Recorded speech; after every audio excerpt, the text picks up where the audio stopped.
In the beginning, there was nothing. Then God spoke. Light pierced the darkness, day separated from night. This was the first day. He created the heavens and the earth. Over 6 days God brought forth order from chaos. He formed the mountains and the seas. He filled the sky with birds and the waters with fish. He covered the land with plants and animals, each unique and wondrous. On the 6th day, God created humanity.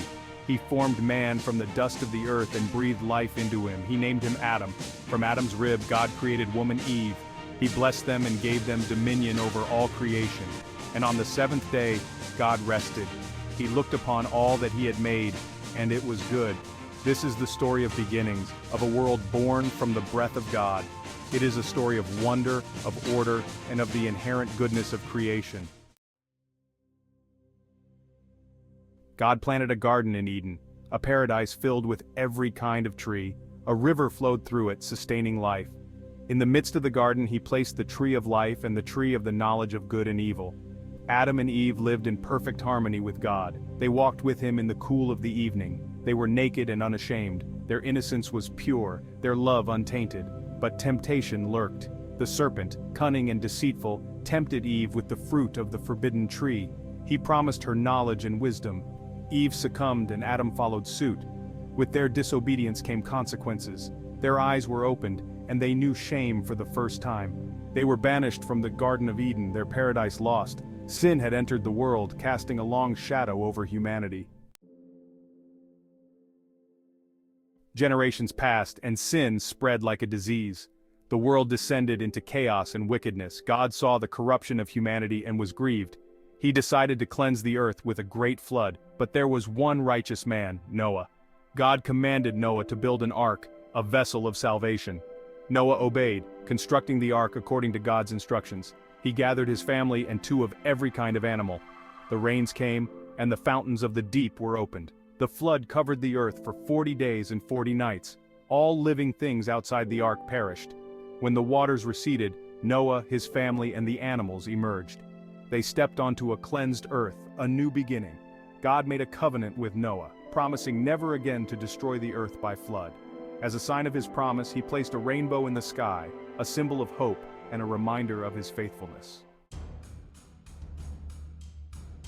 Centuries later, God called a man named Abram. He commanded him to leave his homeland and travel to a land that he would show him. God promised to make Abram a great nation, to bless him, and to make his name great. Abram, filled with faith, obeyed. He left everything he knew and journeyed to the land of Canaan. God changed his name to Abraham, meaning father of many nations. This was a testament to God's promise. Abraham faced many trials. He experienced famine and war. He was tested time and again. Yet his faith never wavered. He trusted in God's promises even when they seemed impossible. One of the most difficult tests came when God asked Abraham to sacrifice his son, Isaac. Abraham's heart broke at the thought, but he loved and trusted God. At the last moment, God intervened, providing a ram in Isaac's place. This act of obedience solidified Abraham's faith and demonstrated his unwavering devotion to God. Section 5. Laughter and Tears, the story of Isaac.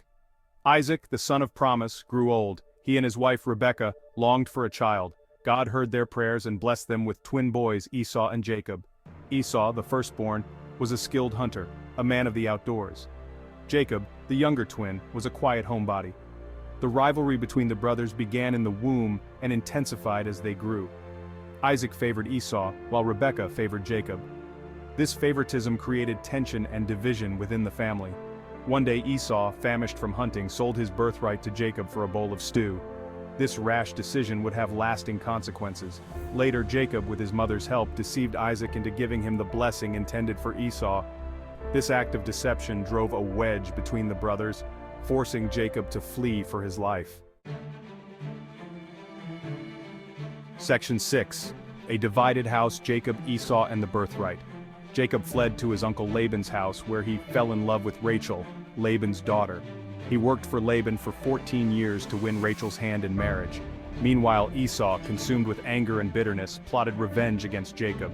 Years later, Jacob, fearing his brother's wrath, sent messengers ahead of him with gifts to appease Esau. When the brothers finally met, Esau surprised Jacob. Instead of anger, Esau showed compassion and forgiveness. He ran to Jacob and embraced him. The years of bitterness melted away, replaced by tears of reconciliation. The story of Jacob and Esau is a story of sibling rivalry, deception, and ultimately, forgiveness. It reminds us that even broken relationships can be mended through God's grace. Section 7. Jacob's Journey, Wrestling with God and Men. Jacob's journey was marked by both blessings and trials. He fathered 12 sons who would become the progenitors of the 12 tribes of Israel. However, he also faced hardship, betrayal, and loss. One night, while wrestling with a mysterious man, Jacob received a new name, Israel, meaning he who strives with God. This encounter transformed Jacob, marking a turning point in his spiritual journey. Jacob's sons, unfortunately, inherited some of their father's flaws. They were prone to jealousy, rivalry, and deceit. Their actions would have far-reaching consequences for Jacob and his family. Despite the challenges he faced, Jacob remained faithful to God. He recognized God's hand in his life, both in the blessings and the trials. His story is a testament to the transformative power of faith. Section 8. Joseph, From Pit to Palace, a Tapestry of Providence. Joseph, Jacob's beloved son, was sold into slavery by his jealous brothers. He faced betrayal, false accusations, and imprisonment in a foreign land. Yet, even in the darkest of times, God's presence was evident in Joseph's life. He rose to a position of power in the household of Potiphar, an Egyptian official. Later, through his ability to interpret dreams, he gained the favor of Pharaoh himself. Joseph's wisdom and leadership during a time of famine saved Egypt from starvation. He also orchestrated a plan to reunite with his family, who had come to Egypt seeking food. The story of Joseph is a powerful testament to God's providence. Despite the evil intentions of others, God worked through Joseph's circumstances to bring about his purposes. Joseph's journey is a reminder that God can use even the most difficult situations for good. Section 9. Themes of Genesis, Creation, Fall, Covenant, and Faith. The book of Genesis is a tapestry woven with rich themes that resonate throughout the Bible. These themes provide a framework for understanding God's relationship with humanity. Creation. The book begins with the awe-inspiring account of creation. It establishes God as the sole creator of all things, highlighting his power, wisdom, and goodness. Fall. The story of Adam and Eve introduces the concept of sin and its consequences.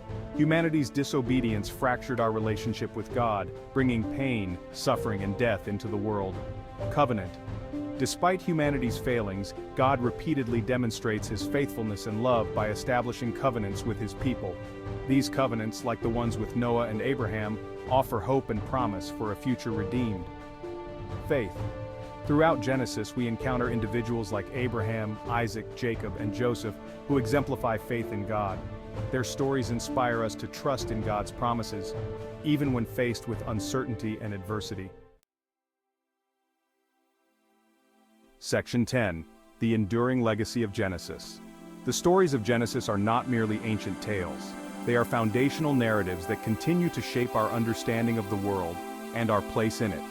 The book provides a framework for understanding the origins of the universe, humanity, and sin. It explores themes of family, relationships, good and evil, obedience and disobedience, blessing and curse, promise and fulfillment. Genesis introduces us to the God who creates, judges, provides, protects, and loves. It reveals his plan for humanity, a plan that unfolds throughout the rest of the biblical narrative.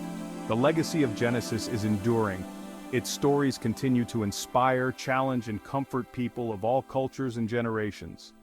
They remind us that even in a broken world there is hope, redemption, and the promise of a new beginning. Section 11. Conclusion. Genesis, the seed of a story.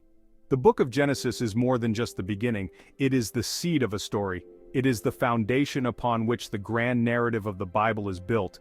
It introduces us to a God who is both powerful and personal, a God who creates and who redeems. We meet humanity in its infancy, witnessing our capacity for both great love and devastating sin. We see the consequences of our choices, the ripple effects of both obedience and disobedience. Yet through it all we see the unwavering faithfulness of God. His love for humanity persists, even in the face of our brokenness. He makes promises and he keeps them, establishing covenants that offer hope and a future. Genesis, the book of beginnings, is ultimately a book of hope. It reminds us that even in the midst of chaos and darkness, God is at work, writing a story of redemption and love. It is a story that continues to unfold, a story in which we all have a part to play. If you enjoyed this video, please like, comment, and subscribe to support the channel. Thank you for watching.